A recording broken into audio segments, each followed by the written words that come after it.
Bonjour à tous et bonjour Malek Rizki.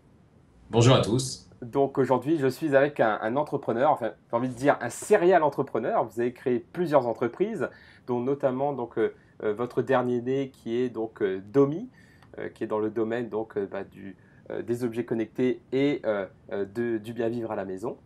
Et avant d'aller tout de suite dans le sujet de votre entreprise, en fait, j'aimerais bien savoir en fait qu'est-ce qui vous a amené à entreprendre et à faire que vous avez plusieurs entreprises aujourd'hui. L'envie d'entreprendre, je l'avais toujours, mais je me prédestinais pas du tout au métier que je réalise aujourd'hui, le métier de la promotion immobilière, puisqu'à l'origine, j'avais fait un cursus juridique et je m'orientais plutôt vers les relations internationales, donc plutôt la diplomatie, et au gré d'une expérience personnelle, mais aussi au gré d'une rencontre que j'ai faite un jour lors un stage de job d'été. Donc, j'ai découvert un homme et j'ai découvert un métier passionnant. Et de la diplomatie, je suis devenu au fil des années salarié, cadre et aujourd'hui dirigeant d'un groupe de promotion immobilière. Ce même groupe qui m'a accueilli il y a 26 ans, il y a 20 ans, pardon, en tant que job d'été, stagiaire de job d'été. D'accord. Et aujourd'hui, vous êtes à la Le tête de cette président, entreprise. je suis le président du groupe et je suis co-associé à mon épouse de ce groupe-là. D'accord. Donc en fait, vous avez vraiment fait tous les échelons en fait, de stagiaire d'été à jusqu'à PDG. Absolument. Et ça veut dire que c'est possible, Ouais. avec des convictions, avec du courage, je pense, avec de l'ambition, et tout en respectant les étapes. J'ai acquis un savoir-faire et j'ai eu la chance de rencontrer un homme qui m'a aidé à la transmission de la gestion d'entreprise et comment gérer humainement, comment assurer la relation avec le client, qui est fondamentale quand on est entrepreneur, car un entrepreneur qui oublie ses clients est voué à l'échec. Mhm. Et tout doit être fait autour du client. Et voilà, donc j'ai grandi dans cette entreprise-là. Et aujourd'hui, avec mon épouse, nous sommes les dirigeants de ce groupe. D'accord. Et qu'est-ce qui, selon vous, a permis de monter comme ça dans les échelons jusqu'à aujourd'hui être à la tête de ce groupe? Bah, tout d'abord, la passion, parce que vous ne pouvez pas entreprendre et progresser dans un métier si vous n'êtes pas passionné par ce que vous réalisez. Mhm. Et là aussi, si vous n'êtes pas passionné par les gens qui vous entourent. Et je crois que j'ai eu la chance d'être entouré de gens passionnants et d'être moi-même passionné. Et ça se ressent. Et aujourd'hui, en toute humilité, on est assez heureux d'avoir un beau groupe qui fait 40 millions d'euros de chiffre d'affaires par an, 33 personnes, tous hommes et femmes, avec de très grandes qualités professionnelles et des grandes qualités humaines. D'accord. Et j'imagine aussi que c'est grâce à ce vivier de richesses humaines, moi j'aime bien parler de richesses humaines plutôt que de ressources humaines, c'est grâce également à ça que vous arrivez à déployer ce groupe à travers plusieurs entreprises, parce que si j'ai bien compris, donc ce groupe se divise en plusieurs entreprises. Comment vous faites en fait pour aller sur plusieurs axes comme ça? Tout d'abord, le cœur du métier reste l'immobilier. Et ensuite, on a acquis des expériences sur différents produits. À l'origine, le groupe Cedelca Europrom, c'était que du logement. Et après, on s'est intéressé à créer l'immobilier de bureau. Donc, on s'est lancé dans le bureau. Et après, mon beau-père, à l'origine, souhaitait développer les maisons de retraite. Donc, toujours, l'immobilier étant le cœur, on va chercher des spécialistes, son tour de spécialistes, et on développe une nouvelle activité. Aujourd'hui, on lance l'urbanisme commercial, donc les commerces. Là aussi, on va chercher des experts dans le métier et on apporte, nous, notre compétence de l'immobilier et on vient renforcer ce déploiement. Alors, comment fait-on après pour gérer tous ces métiers-là? Bah, il faut mettre des responsables, des gens responsables à la tête de ces structures. Moi, je reste très présent auprès de mes directeurs. Une fois par mois, nous nous réunissons avec chacun d'entre eux. On a des reportings mensuels qui doivent être légers parce que je ne cours pas après le reporting à abondance. Mais surtout, on échange. On échange. On échange sur leurs joies, leurs difficultés. Parce que quand on est entrepreneur ou direction, quand on a la direction d'une entreprise, bah, quelquefois on a quelques angoisses. C'est tout à fait naturel. Et je dis même c'est nécessaire parce que dans l'angoisse, ça fait naître une réflexion et quelquefois initiée auquel nous-mêmes n'ayons pas pensé. Donc il faut beaucoup dialoguer avec ses responsables.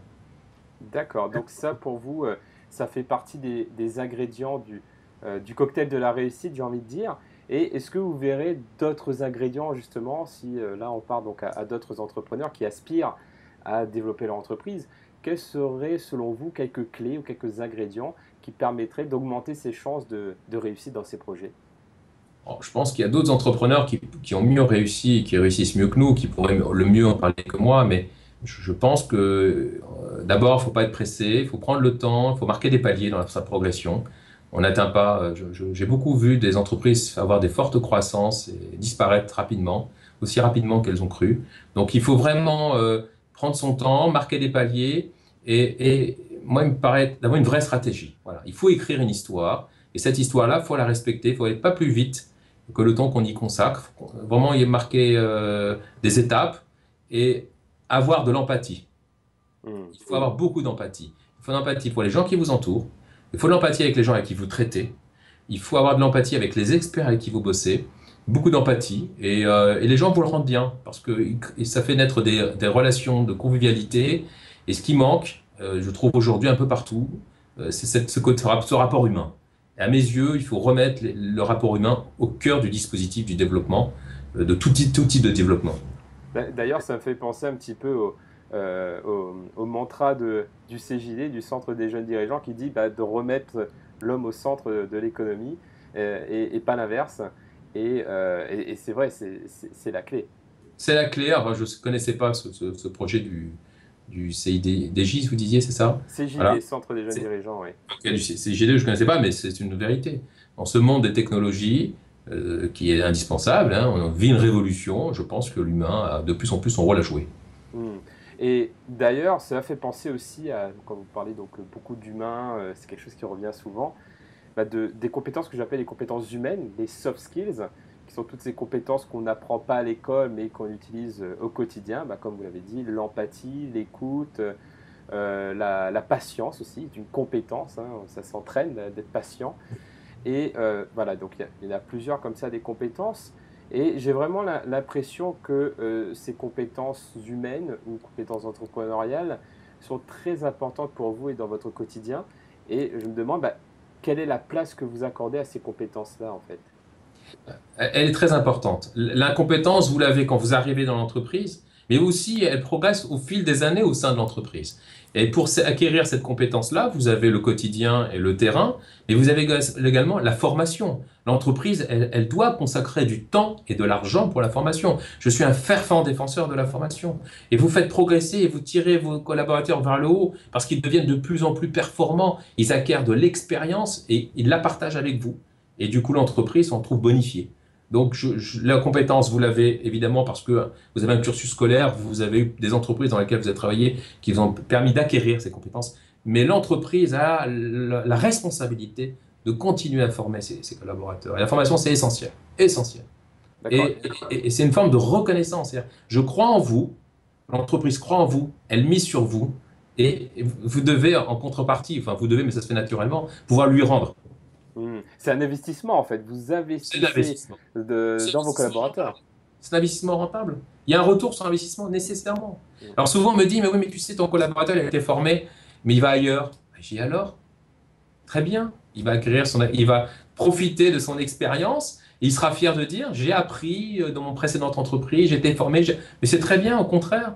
C'est très bien, on a une économie solidaire, il faut que chacun puisse tirer profit de ce qu'il a appris au fil des années dans l'entreprise dans laquelle il a vécu. Et je ne crois pas aux collaborateurs qui restent 30 ans dans la même boîte. Au contraire, il faut que ça bouge, il faut que les gens bougent, il faut que les gens quittent l'entreprise, mais quand vous en faites rentrer des nouveaux, qui eux-mêmes ont bénéficié d'une expérience dans une autre Bah oui. entreprise.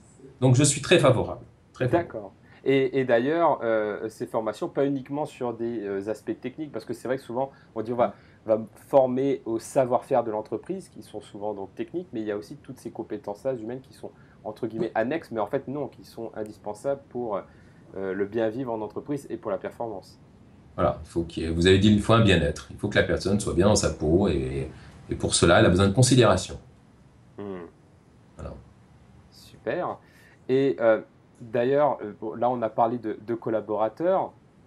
Donc, ce qui vient aussi, vous avez parlé aussi donc du fait qu'on n'est plus dans une économie où on reste 30 ans dans l'entreprise. Et il y a un terme qui revient souvent, c'est l'ubérisation de l'économie, voire même de l'ubérisation du travail. Pour vous, voilà, comment vous voyez un petit peu les évolutions du marché de l'emploi, qui est un sujet qui revient très fort en ce moment en France, et notamment avec un courant qui dirait que, en fait, à terme, on serait tous entrepreneurs. Je crois qu'il faut faire une distinction entre l'ubérisation et être indépendant.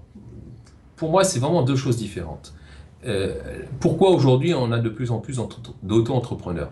C'est un palliatif à à la raideur de notre code du marché du travail, qui fait que le code du marché du travail est tellement bridé que finalement se développent en parallèle des auto-entrepreneurs qui, dans un marché de l'emploi très compliqué, tentent leur chance. Et l'entreprise y trouve un certain intérêt de pouvoir avoir un indépendant enfin, qui intervienne sur des missions bien précises. Donc, il y a d'un côté l'indépendant qui peut progresser en vrai entrepreneur, il peut embaucher au bout de 2, 3 ans si son chiffre d'affaires grossit une ou deux personnes, donc c'est vraiment un entrepreneur. L'ubérisation, c'est une paupérisation quelque part de l'indépendant. Parce que l'ubérisation fait que la rémunération est relativement faible et elle plafonne rapidement la personne dans ses revenus et par conséquent sa compétence dont on parlait tout à l'heure, elle ne se trouvera jamais évoluer. Elle évoluera jamais.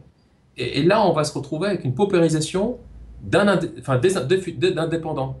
Et je suis assez. Donc, pour moi, il faut vraiment distinguer les auto-entrepreneurs qui tentent leur chance et qui. Je ne connais pas les chiffres, mais je connais certains avec qui on a travaillé, qui aujourd'hui me disent bah, écoutez, Malek Resgui, on bosse bien avec vous, on est content, je vais pouvoir embaucher une deuxième personne. Donc, c'est un tremplin au monde de l'entreprise. Donc, on change de statut. On n'était plus un indépendant, mais on va créer une structure, une ACRL ou une URL, peu importe, enfin, bref. Et donc, c'est un sort de tremplin, c'est un pouvoir débuter, quitter le monde du chômage, la précarité, et voilà. L'ubérisation, c'est quand même plus facile, c'est plus vicieux. Ça peut créer aussi, d'ailleurs c'est ce qu'on voit avec Uber, une forme de dépendance aussi à d'autres organismes. Et finalement, l'entrepreneur qui aspire à devenir libre devient emprisonné à travers un autre système finalement. Ouais, voilà, j'ai pas tous les éléments d'ingrédients pour avoir une appréciation assez développée, mais je pense pas que ce soit nécessairement une bonne chose, même si notre économie est en train de changer, même si les modes de consommation sont en train de changer. Il faut en tenir compte, il ne faut pas rester sourd. Voilà, je me pose la question, j'attends de voir dans 5, 6, 10 ans ce que deviendront ces indépendants qui sont, enfin, qui sont liés à une marque comme Uber ou autre. Le concept Uber est bien, moi je ne suis pas contre, je suis un libéral. Maintenant, ce qui est important, c'est l'épanouissement des personnes qui travaillent pour ce type de société. Je n'ai pas suffisamment de recul. Je suis D'accord. à l'écoute. Ok. Ouais, non, mais c'est très bien. Et comme vous dites, on verra ce que l'avenir nous réserve sur ces sujets-là, comme on est au tout début. On est balbutiement justement de ces tendances. Donc, ça va être très intéressant de voir ça. Et donc, bien entendu, c'est un sujet passionnant. Votre parcours est très riche. On pourrait encore parler pendant des heures. Mais on doit, bah, vous êtes occupé et du coup, on doit quand même réussir à tenir dans un timing. Donc, tout ça pour dire qu'on arrive à la fin de cette interview. Mais avant de se quitter, est-ce que vous auriez un dernier conseil à partager à ces entrepreneurs qui nous écoutent? Oui, tout d'abord, conseil, faut pas être prétentieux, mais le premier conseil que je devrais leur donner, c'est d'avoir des convictions. Ça, c'est un conseil énorme. Si vous avez des convictions, il faut y aller. Ensuite, vos convictions, il faut les partager. Vous ne pourrez pas être seul. La réussite, c'est une réussite d'une équipe. C'est rarement la réussite d'un homme ou d'une femme. Il faut les partager avec les gens qui vous entourent et vous devez avoir un leadership. Et ce leadership se fait en écrivant une stratégie. Et cette stratégie, là aussi, vous devez la partager. Vous devez donner précisément aux gens qui vous entourent d'où vous partez et là où vous voulez aller pour qu'ils vous accompagnent et qu'ils soient en fait votre soutien et qu'ils soient le pilier de votre développement. Troisièmement, l'empathie, en parler, l'empathie autour de soi. Et l'élément à mes yeux le plus important, ne jamais oublier le client. Tout ce que vous faites, c'est pour le client. Et les clients, vous devez l'écouter. Le client, il a des besoins qui évoluent. Vous devez vous adapter. Et quand il faut innover, n'ayez pas peur de l'innovation. L'innovation, c'est primordial dans une entreprise. Donc voilà, les quelques conseils que je peux conseiller. Après le reste, c'est au bonheur à la chance. Et parce qu'il faut aussi avoir un peu de chance quand on est entrepreneur. Et oui, il faut avoir un peu de chance avec soi. Mais la chance se crée et se provoque aussi également. Certes, certes, mais si vous n'avez pas de chance, vous avez peu de chances de réussir. Ok, donc bah, je Voilà. veux dire, En tout croisons cas, les doigts. je voudrais simplement pour vous dire un truc simple, c'est qu'on a on a un beau pays malgré tout, même si tout n'est pas facile. Mais on a un super beau pays et entreprendre en France, c'est quand même un atout extraordinaire, un atout majeur. Donc voilà, on a un beau pays et être entrepreneur en France, on peut en être fier. Super, bah, très beau message. Merci pour ce message. Merci beaucoup pour ce retour d'expérience. et bonne continuation à vous. Merci, merci vous aussi, bon courage et bonne continuation à tous. Au Merci. revoir.